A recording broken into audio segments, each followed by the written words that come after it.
Hey everybody, welcome to chapter 15. Only one more chapter after this one and we're done with the semester. That's exciting. So we're going to get right into the urinary system. The urinary system has four basic organs. There's a total of six because we have two kidneys, two ureters, a bladder, and a urethra. The urinary system only has those six organs, but there's a lot of functions that this organ system does. So the one that most everybody is aware of is that we produce urine. So the kidneys function in filtering our blood plasma and taking out all the waste products and producing urine.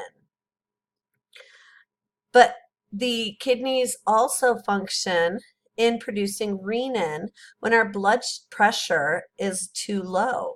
So renin is a hormone that acts on another protein hormone called angiotensinogen and converts it eventually. It's converted into angiotensin 2, which has very important functions in raising blood pressure. Then we have the production of erythropoietin, which also occurs in the kidneys. Erythropoietin is a hormone that acts on our hemopoietic stem cells and stimulates red blood cell production when we have low oxygen levels. And the kidneys also helps in, or is the final organ in the conversion of vitamin D to its active form, calcitriol, which is needed for calcium homeostasis, maintaining calcium levels in the body. And so here you can see the kidneys, the ureters, the bladder, and then down here the urethra. And up here, I'm going to mention them in a few minutes. I'll just show you here. The superior aspect, we have those adrenal glands, which are your endocrine glands, or which are a couple of the endocrine glands, I should say it that way. So where are the kidneys situated? Kidneys, and you can see them here, are found in the abdominal cavity. They are called retroperitoneal organs, which means they only have one layer of peritoneum, the parietal layer. They sit behind the peritoneum, so that parietal layer lays over the anterior aspect of them, but there's nothing over the posterior aspect. They sit high up in the abdominal cavity. The right kidney is a little bit lower than the left kidney, and the reason for that is because the liver is there, and so the liver causes that right kidney to have to move down. And so here you can see on the posterior aspect where those two organs are located. The kidney is or has a structure that looks just like a kidney bean, and I'm sure you've all seen a kidney bean. The renal hilum is an indentation where blood vessels, the ureter, nerves can move in and out. And then, as I said before, the adrenal glands, which are endocrine organs, sit on the superior aspect of each kidney. So the kidneys have multiple layers of protection. The internal region of the kidney is protected initially by a fibrous capsule. This fibrous capsule keeps bacteria and viruses from getting in. Then we have a layer, this is my own drawing, so I apologize, it doesn't look the greatest, but of perennial fat, or I'm sorry, perirenal fat. The perirenal fat cushions the kidneys. And then attached to the perirenal fat and the fibrous capsule is a renal fascia that holds the kidneys to the other organs in the abdominal cavity and to the back of the abdominal cavity. So if we look inside, if we cut a kidney, so this is a coronal section of a kidney, we can see that the outer area of the kidney has a lighter color. That's called the renal cortex. The inner is a darker region, and that is called the renal medulla. The renal medulla has multiple structures associated with it.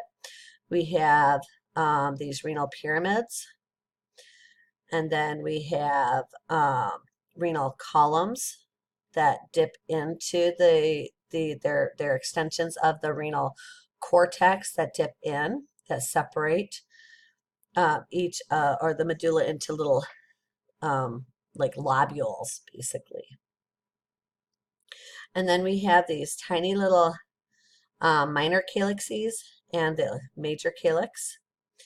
And then right here we have the renal pelvis.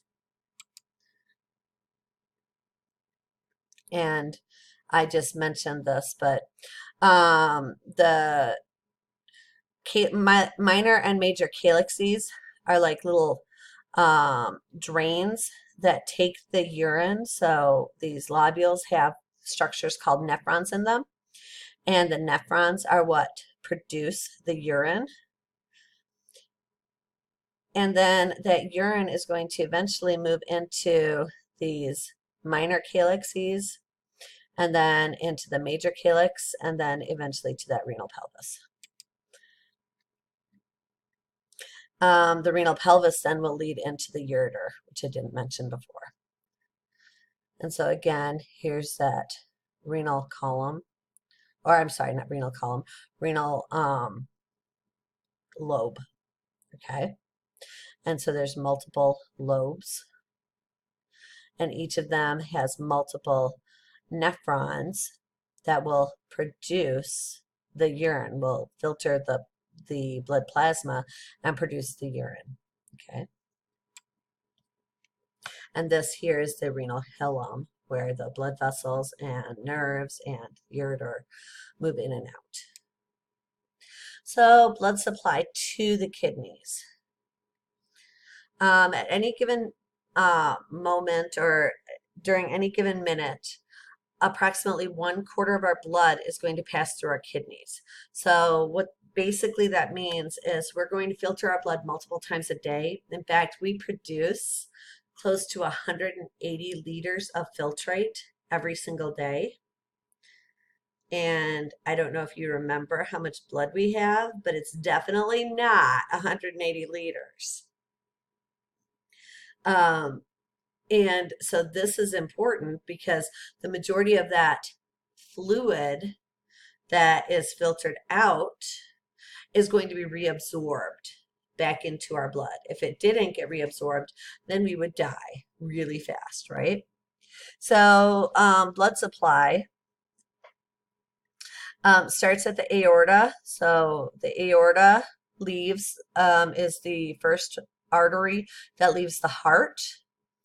And this is going to move from the aorta to that renal artery. So we go all the way to the abdominal aorta, to the renal artery, then to a segmental artery inside the kidney, to an interlobar artery, to an arcuate artery, and then to a cortical radiate artery.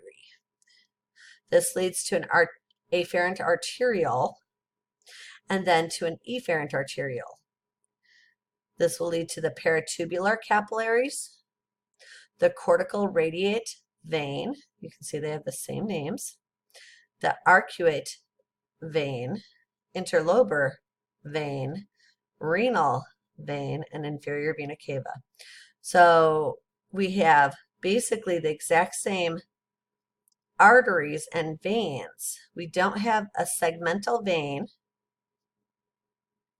and we don't have so yeah, that's it. We don't have a segmental vein. That's really the only difference between all of these. Everything else stays the same. Oh, and the aorta is what brings blood away from the heart towards the kidneys, and the inferior vena cava is what brings blood back to the heart. And so here you can see some of those blood vessel segmental arteries here, moving up to the arcuate arteries right up here. So, I mean, we have a lot of these arteries labeled. I'm not going to ask you specific questions about these arteries and veins by the picture, so don't stress too much about that. So now we can look at the structural and functional units of the kidney. So the kidneys in each renal lobule contain nephrons. A nephron is the functional unit of a kidney. And each kidney itself, not each lobule, but each kidney contains a little over 1 million nephrons. And so each nephron contains a renal corpuscle, that's this structure up here, and a renal tubule, which is this structure here. And so this is a stretched out nephron. So I like this picture. I got it from what was it? Oh, you know what? I'll look up the name again. It's a website that the library has paid for that I can use their pictures. So I will look for it. But it's anatomy and physiology, something or other. So, but I like that picture. So here's what an actual nephron looks like. Not near as like glamorous when they're not stretched out. You still have that corpuscle, and then we have the tubule back here. But the tubule is very, very like curled in on itself, so it's not as easy to identify the different parts. So the renal corpuscle consists of a capillary network called the glomerulus, and a capsule known as Bowman's capsule or the glomerular capsule. The glomerulus is a capillary network, and it contains structures called podocytes. Podocytes are tiny little processes that attach to the glomerulus, and they produce these things called filtration slits. And what this does is it increases the protection so that we don't lose too much material from our blood. And then we have the capsule itself.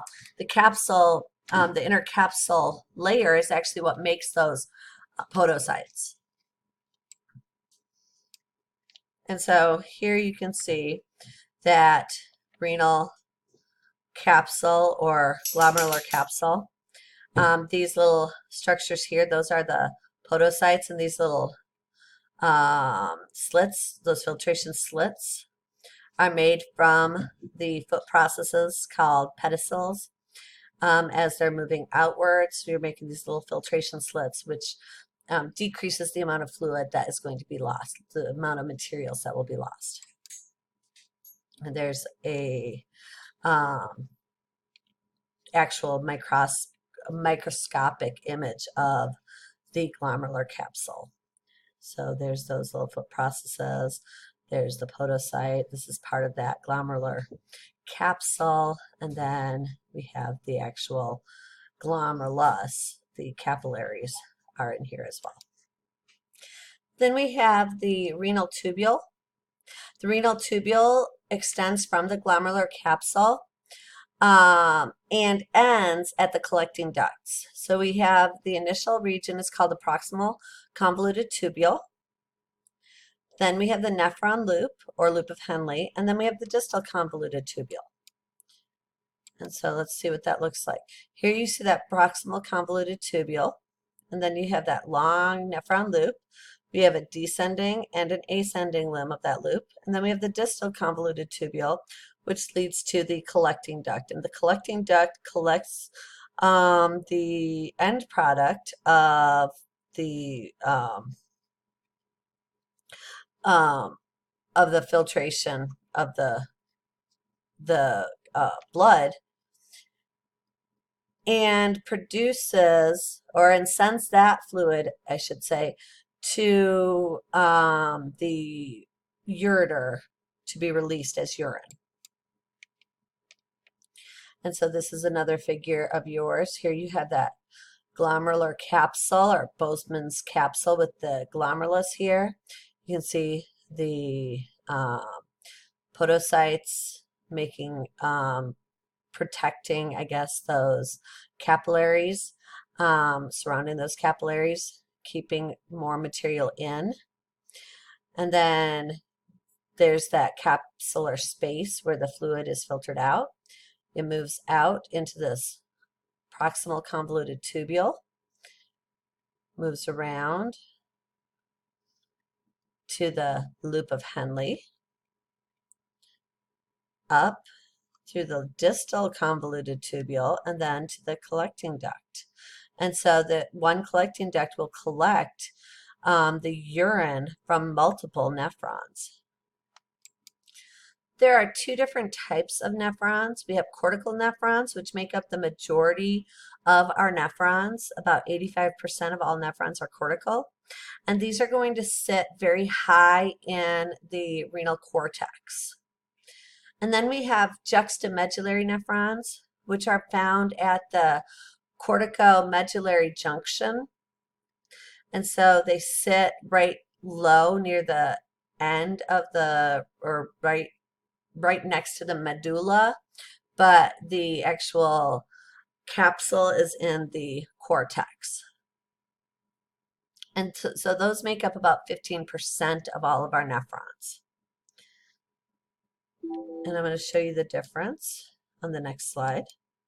So here you can see the cortical nephron, and here you can see that juxtamedullary nephron. And that cortex is almost at the medullary region, whereas this one is found all in that cortex only. At this point, I have a lot of stuff on the study guide. You should be able to tell me the organs of the urinary system. What are the functions? What are the kidneys? Or not what are, where are the kidneys found? What are the three layers that surround the kidneys? What are the regions of the kidneys?